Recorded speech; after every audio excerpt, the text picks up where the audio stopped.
Lord, you call me the light of the world, light of the world. Shine on me, let me be the light of the world. 빌라도 법정에서의 침묵이라는 제목으로 말씀드립니다. 코로나 전국으로 인해서 교회도 절기도 잘 못 지키고 좀 여러 예배들이 소홀해지는 부분들이 있습니다. 이럴수록 모든 성도들은 가정에서 예배드리든 어디서 예배드리든 간에 영성이 떨어지지 아니하도록, 믿음이 사그러지지 아니하도록 정신을 차리고 주님과 내적인 긴밀한 교제를 이어가기를 바랍니다. 하나님께서 이 땅에 여러 생물들을 주셨고 동물들을 만드셨지만 우리 인간들에게는 유독 언어의 기술을 주셨습니다. 언어는 우리의 의사를 전달하는 수단이고 교제의 수단입니다. 말을 할 수 없다면 얼마나 답답하겠어요. 그런데 여러분이 언어가 어떤 사람의 언어는 살리는 언어가 되고 어떤 사람의 언어는 죽이는 언어가 될 때가 많아요. 말 때문에, 잘못된 말 때문에, 오염된 말 때문에 상처받는 사람도 많고 이 세상의 분쟁과 싸움이 끝나지 않고 있습니다.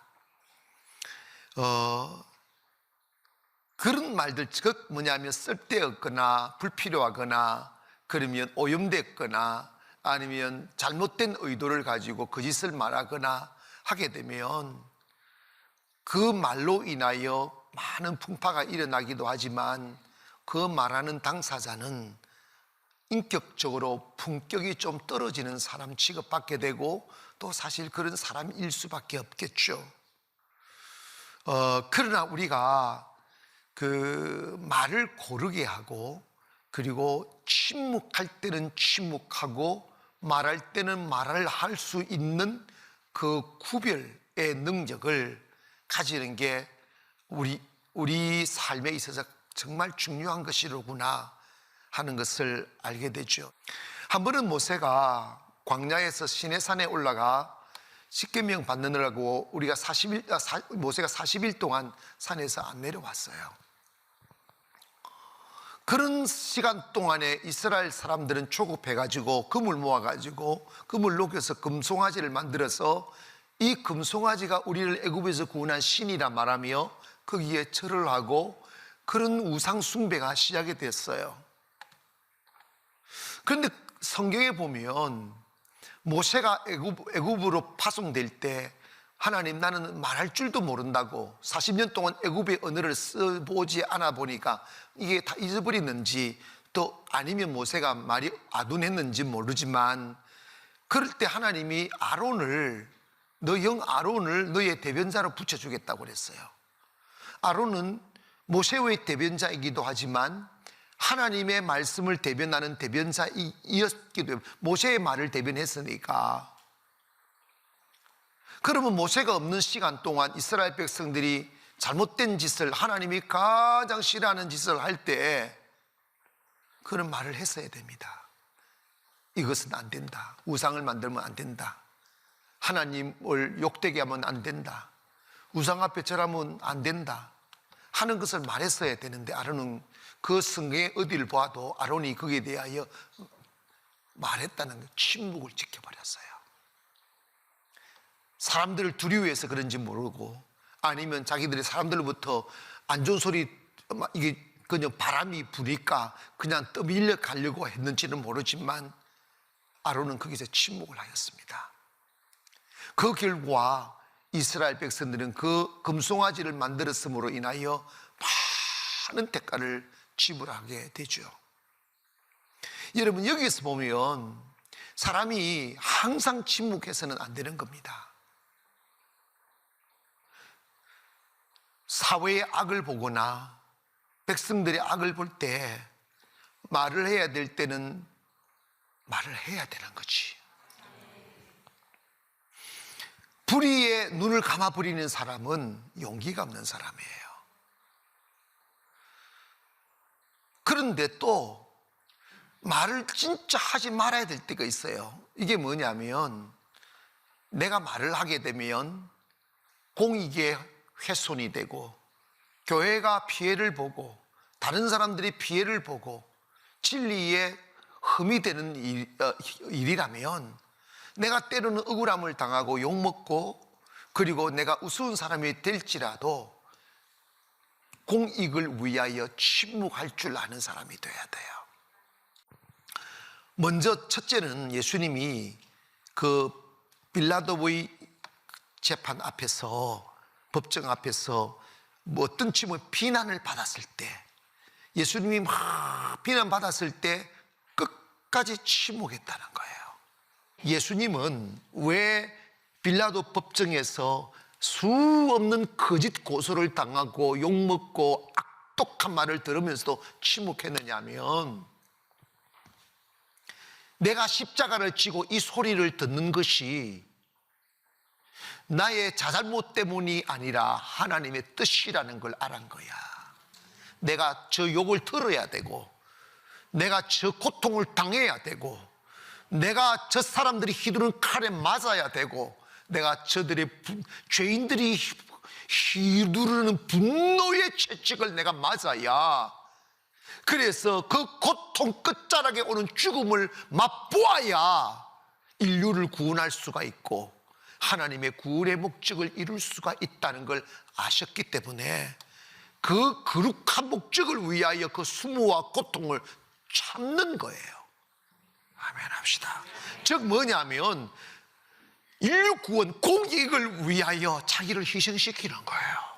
이게 지도자입니다. 이게 큰 사람이라고요. 여러분, 어떤 사건에서 내 사욕을 구하는 사람들은 따져들고 명예 찾으려고 그러고 자존심 세우려고 그래요. 그런데 그런 과정에서 가정이 깨지고 교회가 깨어져요. 그러나 진짜 하나님의 사람들은 내가 좀 억울한 소리를 들어도 내가 참으면 교회가 잠잠할 수 있어. 내가 참으면 가정이 평안할 수가 있어. 내가 참으면 사회가 좋아질 수 있어 라는 판단이 세워지면 자기가 그걸 그냥 고스란히 짊어지고 가는 사람이 진정한 지도자가 될 수가 있어요. 지도자는 그 억울한 마음을 참아낼 수 있는 사람이에요. 아시겠어요? 교회가 무너질 때, 여러분의 사업이 무너질 때 돈 때문에 무너지지 않아요. 기술 때문에 무너지지 않아요. 그러한 사사로운 감정의 문제 때문에 사람이 무너지는 거예요. 그 모멸감을 참아내야 돼요. 아멘 합시다. 그 수치감을 참아내야 돼요. 교만하면 그것을 못 참는 거예요. 교만하면 못 참는 거예요. 예수님은 끝까지 그 십자가 위에서의 수모를 침묵으로 참아낸 거예요. 주님을 향하여 도끼 서린 눈망울로 바라보며 막 악독한 말을 퍼붓는 사람들을 향해서 나 그러지 않았다고 말하면 그 사람들이 동의하겠냐 이 말이에요. 주의 뜻 이루어 달라고. 아멘 합시다. 여러분 살다가 교회를 위하여 욕먹는 일이 있으면 욕 드세요. 보약이 됩니다. 아시겠어요? 보약이 됩니다. 여러분 봐봐요. 나와 복음을 위하여 고난을 당하는 자가 복을 받는다고 그랬어요. 그게 힘들어요.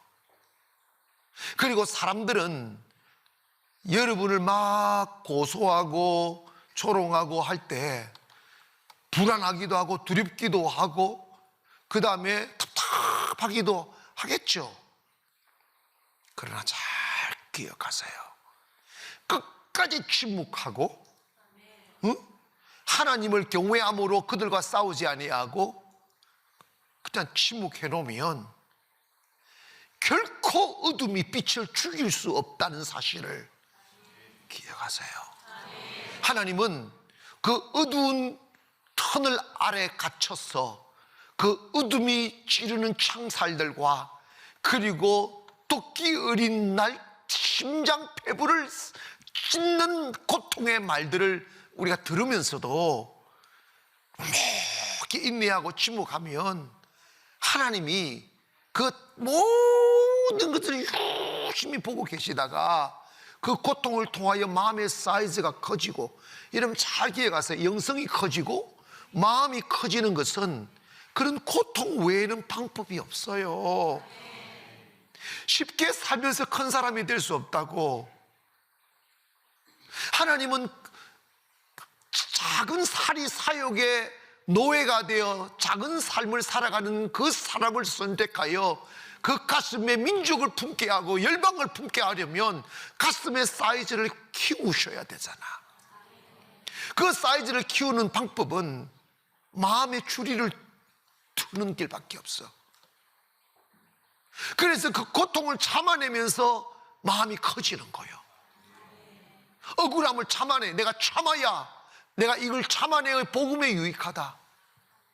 내가 이걸 참아내야 교회에 유익하다. 내가 이걸 참아내야 우리 가정에 유익하다 라고 생각이 되면 참아야지. 아멘. 그래야 하나님은 더 큰 사람으로 축복하시는 거예요. 그래서 주님이 그 빌라도 법정에서 모든 그 악독한 말들을 그냥 침묵으로 이루어낸 거예요. 침묵으로.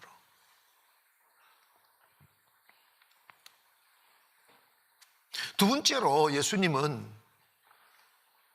강자 앞에서는 강하게 말씀하셨고, 약자 앞에서는 그 약자의 어려움과 어둠을 모르는 체 한 게 아니고 사랑으로 덮어주셨어요. 이렇게 침묵하셨어요. 그때 예수님이 그 칼을 들고 있는 사람들을 향해서 이 독사의 새끼들아 이랬어. 모두가 침묵할 때, 모두가 당할까봐, 힘들어질까봐 침묵하고 있을 때 예수님은 그들을 비난했어요. 너희들은 거짓이라고. 너희들 속에 너희들이 입은 선을 이야기하고 자유를 이야기하고 인권을 이야기하지만 너희 안에는 탐욕이 있다. 그것을 이용하여 널 출세하려고 하는 추악한 어둠이 있다고. 그래서 너희들은 사람들 앞에서는 거룩을 말하고 평화를 말하고 정의를 말하고 평등을 말하지만 너희 안에 있는 탐욕과 어둠은 감출 수 없다. 이 독사의 자식들아, 누가 너희들을 일컬어 아브라함의 자손이라 하더냐. 너희들이 아브라함의 자손이라면 땅덩어리에 발에 취해 다니는 돌덩어리도 아브라함의 자식이 될 거라고 말씀하시면서 그들의 존재의 가치를 땅바닥에 뒤둥그는 돌 조각으로 만들어버린 거예요. 여러분, 우리는 이거 기억해야 됩니다. 이 사회를 살면서 공이 정말 진리를 위하고 공적인 이익이 되는 일이면 끝까지 침묵하는 사람이 지도자예요. 그러나 사회에 해악이 되고 정의를 훼손하고 불의를 일삼는 사람들, 언제나 세상 그랬으니까 힘을 가진 어둠들에 대하여 침묵하면 그건 비굴인 거예요.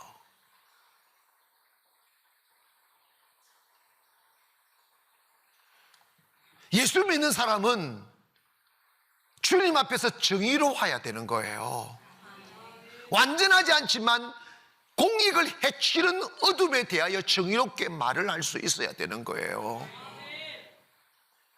예수님은 그 로마를 등에 업고 종교를 등에 업고 자기들의 어둠을 힘으로 감추며 그 어두운 권력이 주는 그 기름진 빵을 지속적으로 먹기 위해서 하나님의 나라를 훼손하는 바리새인들과 제사장들을 향해서 주님은 무소리만큼 책망하고 비판했습니다. 침묵하지 않았어요.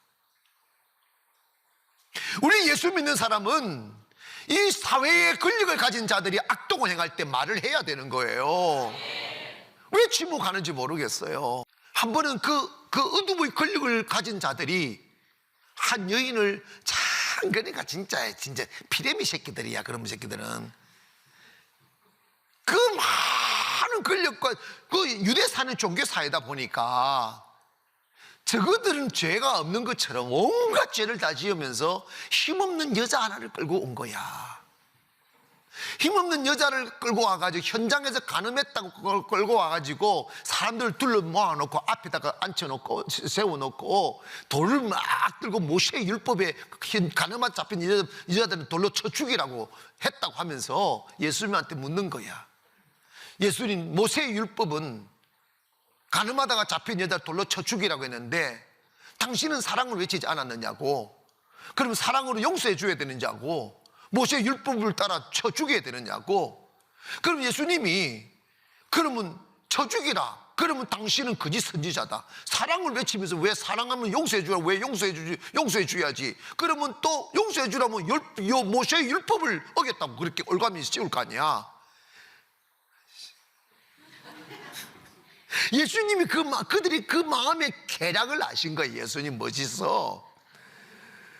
그래가지고 예수님이 탁 이러신다. 좋다. 돌로 쳐 죽이라. 놓아주라도 말씀하지 않아.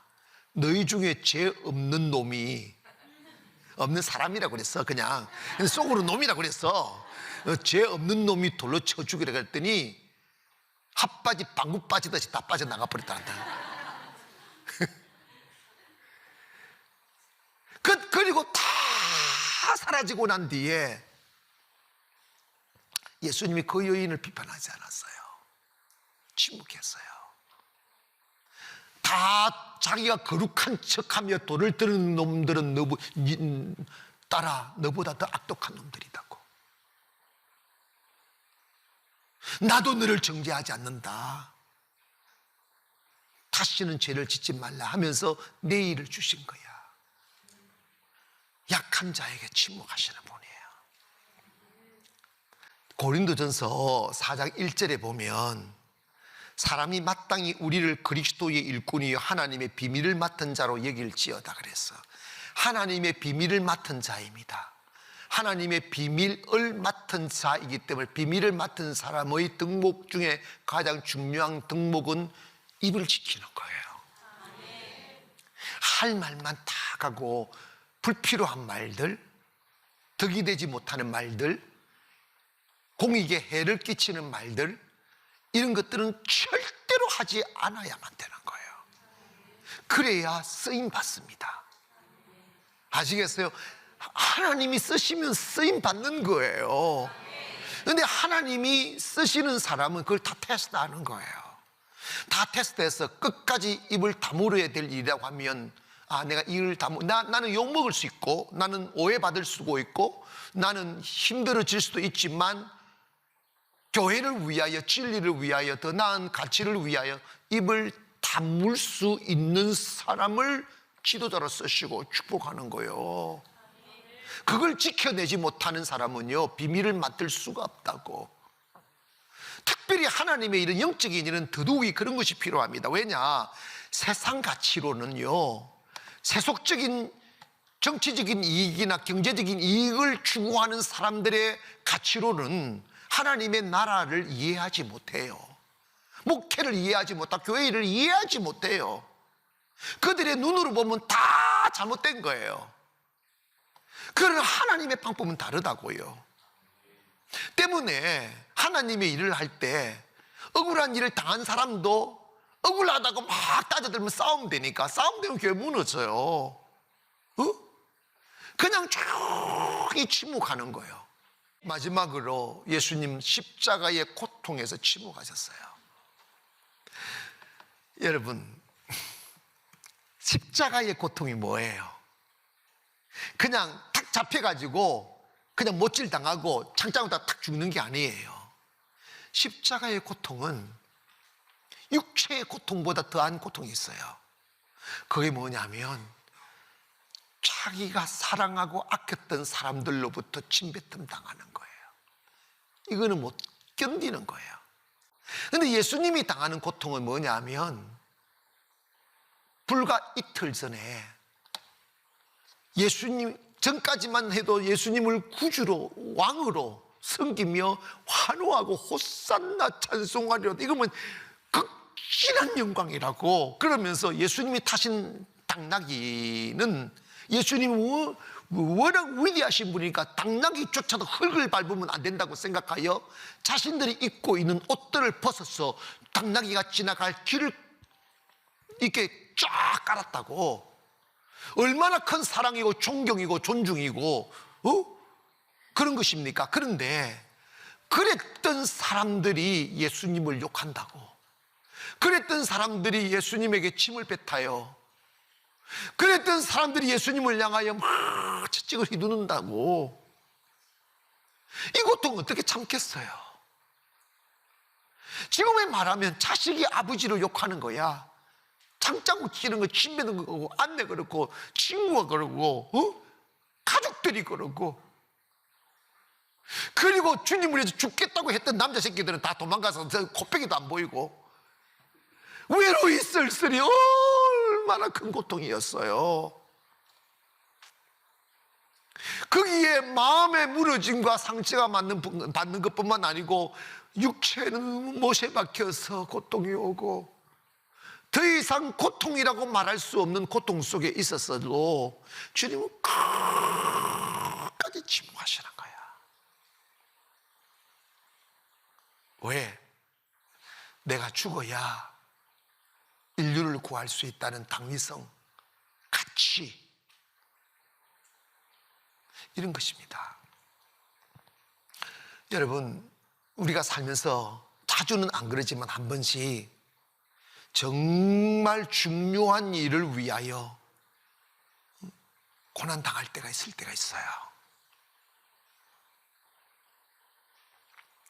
그리고 예수님은 십자가 지는 것을 이미 알고 계셨고, 내가 죽어야, 이렇게 수모를 겪고 죽어야 그렇게 추악한 인간의 죄를 용서할 수 있는 길을 열 수 있다고 알고 계셨기에 그 추악한 고통의 죽음을 침묵으로 참아내는 거예요. 바로 저와 여러분이 지은 죄의 충분한 대가를 지불하기 위하여. 고통스럽게 죽으면 죽을수록 더 대가를 많이 지불할 수 있다고 여겼기에 저와 여러분을 살리는 대의를 위하여 주님은 그 수모와 고통을 침묵으로 일관하며 참아냈다는 거예요.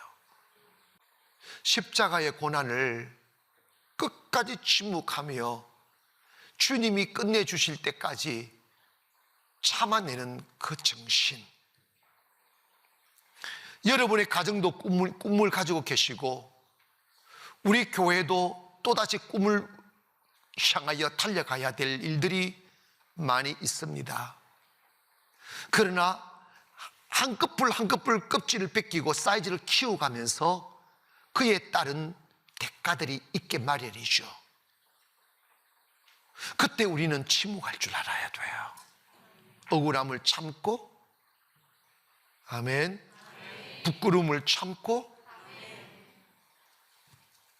상처를 참고, 주님이 모든 것을 끝내주실 때까지 침묵하며 기다리면 하나님은 그 과정을 다 개수해요. 여러분의 시름소리도 다 듣고 계시고, 여러분의 그 가슴앓이 했던 것도 다 보고 계시고, 끝까지 주님의 나라 위하여 침묵하고 기다리고 있으면 언제나 하나님의 시간은 다가오게 마련이에요. 근데 그 하나님의 시간이 다가올 때는 내가 어둠 속에서 고난당하고 부끄러워했던 그 아픔의 시간의 보상에 100배보다 더 큰 축복을 주시오. 그것이 은혜라고, 그것이 축복이, 그것을 받아야 여러분 큰 사람 될 수 있고 성공할 수 있어요. 여러분, 이번 이 고난주간을 통해서 올해 우리가 침묵, 고립 침묵 이런 거 있잖아. 근데 침묵 써놔도 침묵 안 할 때가 있어. 마스크 씌워놔도 딱 벗고 말하는데 뭐. 근데 여러분, 오늘 제가 여러분에게 권고해 드리고 싶은 말씀은, 말을 해야 될 때는 하시고, 용기 내 하시고, 침묵해야 될 때는 죽는 그날까지 침묵할 줄 아는 인내를 배우셔서 그리스도의 영그러진 인격으로 살아가심으로 여러분의 가정과 교회가, 사회가 좀 더 든든해지고 굳건히 서는 역사가 있기를 주님의 이름으로 축원합니다.